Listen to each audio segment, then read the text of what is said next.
Disintegration of Delhi Sultanate started during the reign of Muhammad and Firoz Tughlaq. In light of the above, evaluate the factor responsible for the disintegration of Delhi Sultanate. तो straight forward question है, कुछ भी इसमें ज़्यादा सोचने की जरूरत है नहीं. दिल्ली सल्तनत के बारे में लिख सकते हो. And here the student has chosen to talk about the decline of Delhi Sultanate. That Babur's decisive victory in the first battle of Panipat put end to Delhi Sultanate and it marked the beginning of the Mughal Empire. Scholars and historians often put blame on Muhammad bin Tughlaq and Firoz Shah for decline of Delhi Sultanate. Then you can talk about the specific factor जो अभी हमने बात किया था, सारे reforms यहाँ पे add कर दिया और they are responsible for the decline. Then if you see the policy of Firoz Shah Tughlaq, so Firoz Shah Tughlaq policy of appeasement, the changes in administration like the system it was made hereditary in nature, so all those kinds of steps taken by him were also responsible for the decline. Weak sultans, ठीक है, appeasement policy and all those were the factors. And then the rest, जिसमें weak sultan, Timur invasion, ये सारा आ जाएगा last का. Even the Lodhis and conservativeness, incapable Sayyid, Afghan theory of kingship, first among the equals, वो भी एक reason था why Daulat Khan Lodhi was the uncle of Ibrahim Lodi even called upon Babur to invade India. पूरा open invitation दिया था. Unpopular monarch बहुत सारे आए बीच में. So this is the reason that Delhi Sultanate the decline was not a matter of one or two things. It was a matter of the cumulative policies of last 300 years. And when it eventually declined, it was Babur who was standing there, and that's also the beginning of the process of the next empire.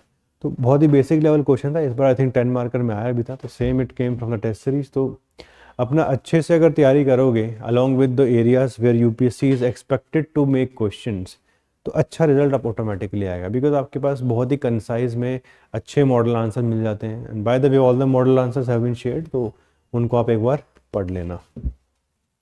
Disintegration decline of Sultanate was not sudden itself, and it was a long process. No monarch could be given the only, you can say, responsibility for this. And finally, it paved the way for the rise of the mighty Mughal Empire. Hi, so welcome to Prep Career.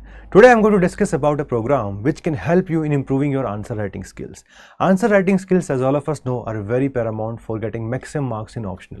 And optional में अगर marks लेके आने हैं तो अभी आपको ये सब चीज़ start करनी पड़ेंगी. So if you are preparing for 2025, हो सकता है कुछ cases में आपका prelims इस साल ना निकला हो, right, in 24. So you have to take the long road. बहुत लंबा road है. आप हम आराम से 3-4 महीने optional को अच्छे से अभी dedicate कर सकते हैं, right? So during this time, when you have a lot of time, उसको अच्छे से यूटिलाइज किस तरीके से करें. This is where Dawn comes in.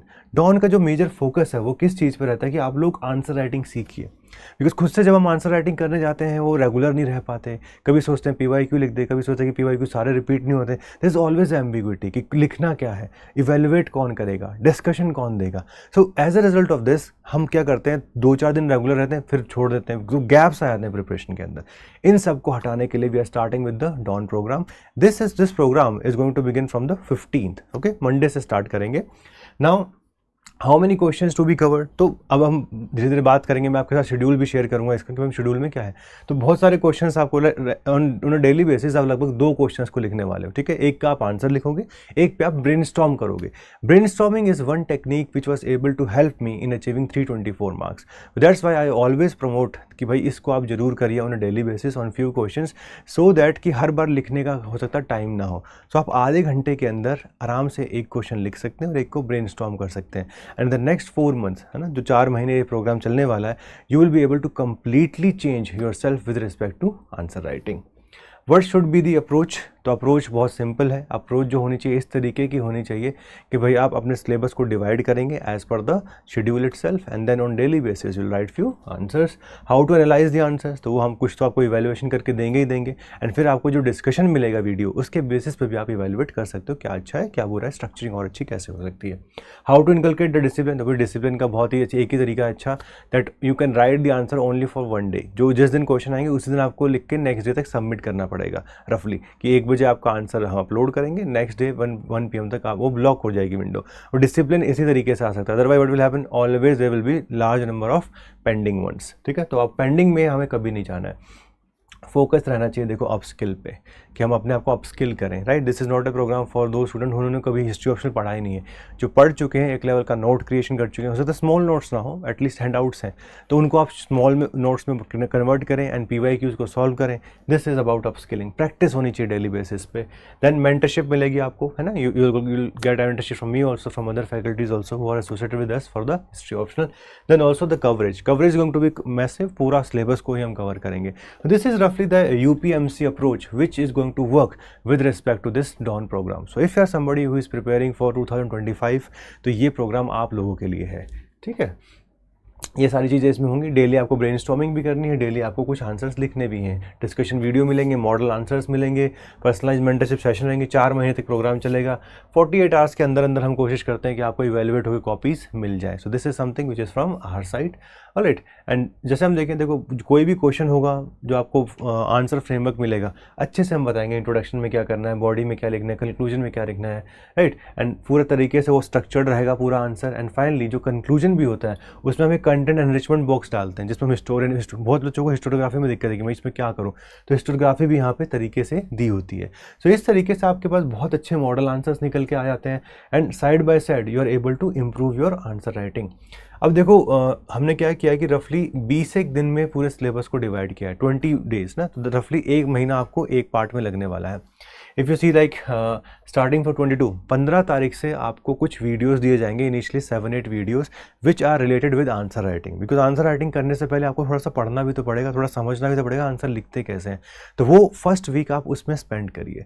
Once you spend this from 22 start writing, portal active हो जाएगा आपका, एक्सेस के थ्रू आप इसको स्टार्ट कर सकते हैं। So starting from Monday archaeological, फिर आपका literary sources, pre history, proto, Indus valley, फिर सैटरडे संडे आप रिवाइज करिए, बाकी चीज़ें भी अगर आपकी प्रायोरिटीज़ हैं GS में उसको भी इनकॉर्पोरेट करिए।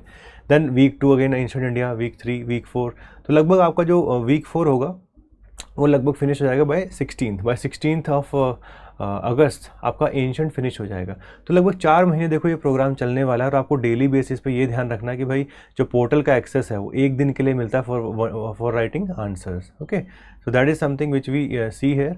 तो ओवरऑल जो आपके वर्किंग डे हो जाएंगे, मतलब जो आपको लिखना आंसर्स, वो 80 से 85 के बीच में रहेंगे, ठीक है। और जो प्रोग्राम है वो पूरा 4 महीने के आसपास ही निकल जाएगा, बिकॉज सैटरडे संडे आप इंक्लूड करोगे तो वो लगभग 4 महीने हो जाएगा। So this is the approach with which you can get a very good marks in history optional. But make sure those of you are joining this program, at least एक level का बेसिक आपको आना चाहिए। अगर आपको आता है तभी आप इस प्रोग्राम को ज़्यादा इफेक्टिवली यूटिलाइज कर पाएंगे। If you are somebody completely new, I would recommend आप फाउंडेशन कोर्स या AEP के साथ चलिए, ओके, उसमें आपको ज़्यादा फायदा मिलेगा। This is for those people who want to be disciplined, कि भाई आंसर राइटिंग सिर्फ नहीं हो पा रही, बाकी सारी चीज़ें सही हैं, कंसेप्चुअल क्लैरिटी में कोई दिक्कत नहीं है। So if you are at that level, make your level best, become part of this, and 4 महीने में ना लगभग आपका by the end or by the beginning of November itself, you will be able to finish off this batch. Alright, so all the very best. Thank you so much. इसका part बनिए और अच्छे से यूटिलाइज करके next year 300+ marks score करने की कोशिश करिए। Thank you so much.